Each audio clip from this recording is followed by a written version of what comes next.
the modern masterpiece in Florence's open-air museum, Pio Fedi's Rape of Polyxena. Welcome back to Armchair Italy, the podcast where we pull up a chair, sip a sciacquerato dolce, and explore the deep history, art, and hidden stories of Italy. I'm your host, Anthony Capizzoli, and today we're standing in the heart of Florence, right under the arches of the Loggia dei Lanzi in Piazza della Signoria. If you've ever walked through that open-air museum in that beautiful piazza, you know it's packed with legendary Renaissance powerhouses. Benvenuto Cellini's bronze Perseus holding the head of Medusa, which we talked about in a previous episode, and Giambologna's Rape of the Sabine Women, which we'll be talking about in a future episode. But if you look closely at that collection, there is one massive, dramatic marble statue that hides a fascinating secret. It belongs right beside those Renaissance titans, but it wasn't carved in the 1500s. It was carved in the 1800s. It is the only modern 19th century sculpture ever granted a permanent home inside the Loggia dei Lanzi. Today, we are diving into Pio Fedi's masterpiece, The Rape of Polyxena.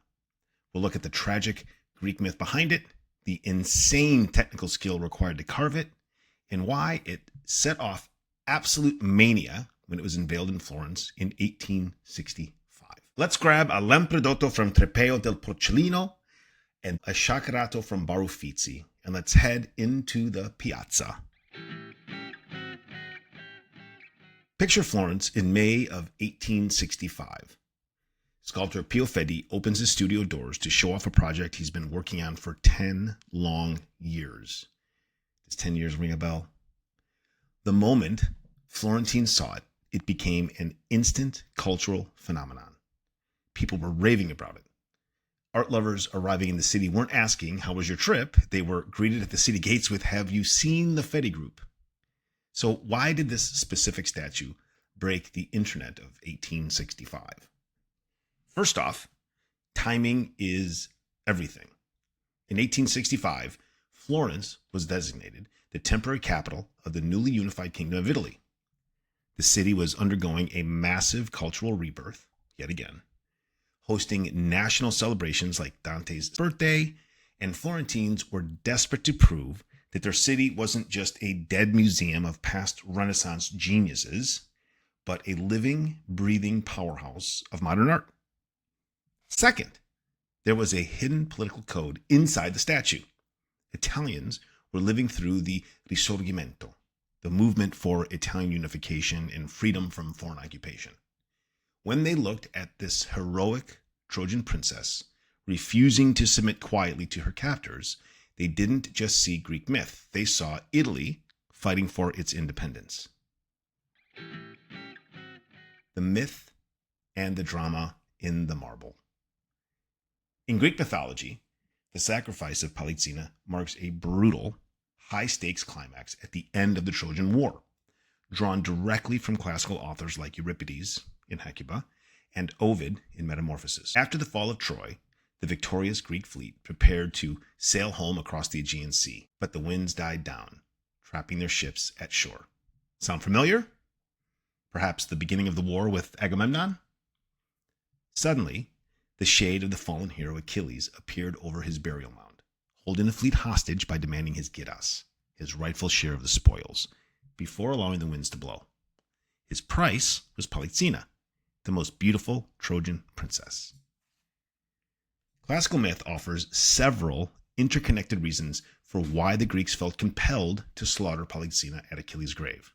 First, appeasing the ghost for safe passage. Achilles held the fleet hostage, demanding a royal sacrifice to release the sea winds. Second, retribution for her role in his death, his being Achilles. In post-Homeric versions, Polyxena was deceptively linked to Achilles' downfall. After Achilles fell in love with her and sought to negotiate a peace to marry her, Polyxena extracted the secret of his vulnerable heel under the pretense of affection. When Achilles went to the temple of Apollo to finalize the betrothal, her brother Paris ambushed him. Ends up, Paris did what Hector could not do, shooting a poisoned arrow into the heel of Achilles. The Greeks viewed her sacrifice as divine justice and payback for his murder. Union in the afterlife. In romanticized variants, Achilles demanded Polyxena out of eternal devotion, framing her sacrifice as offering a bride to a ghost to unite them in the underworld or on the mythical White Island. Literary bookends. Polyxena serves as the structural counterpart to the Greek princess Iphigenia, Agamemnon's daughter, who was sacrificed by Agamemnon at the start of the war to secure favorable winds to reach Troy. Sacrificing a Trojan princess at the end creates a grim thematic balance. The conflict begins and ends with the ritual slaughter of a royal virgin to appease the dead and the gods. The less said about Freud here, the better.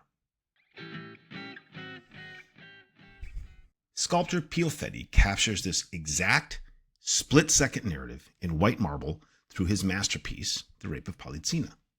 Carved from a single colossal block of Tuscan marble, the sculpture forms a dynamic, spiraling pyramid of raw emotion and classical tragedy. Neoptolemus, standing at the apex, Achilles' son, raising his sword while holding Polyxena aloft under his arm like a trophy. Polyxena, contorted in terror, the princess reaches out in a desperate plea. Queen Hecuba, kneeling in the center in desperate agony. Polyxena's mother clings to the warrior's waist to pull him back. Pelides, lying lifeless at the base of the pedestal, is Polyxena's brother, who was slain after attempting to defend her. Fedi seamlessly fused the clean precision of neoclassicism with the raw theatrical emotion of romanticism. The Romantics, rather than looking to classical antiquity or objective order, prioritized raw emotion, individual subjectivity, the power of nature, the unpredictable force of human imagination. The response in Florence was so overwhelming that the city took a historic step. They permanently installed it in the Loggia dei Lanzi in 1866. It is hard to describe how important this is. Fedi had proven that a 19th century master could stand shoulder to shoulder with the giants of the Renaissance. Think names like Cellini, Donatello, Giambologna, Michelangelo, just to name a few minor ones.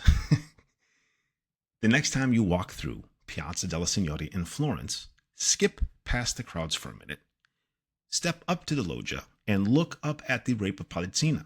You're not just looking at Greek mythology.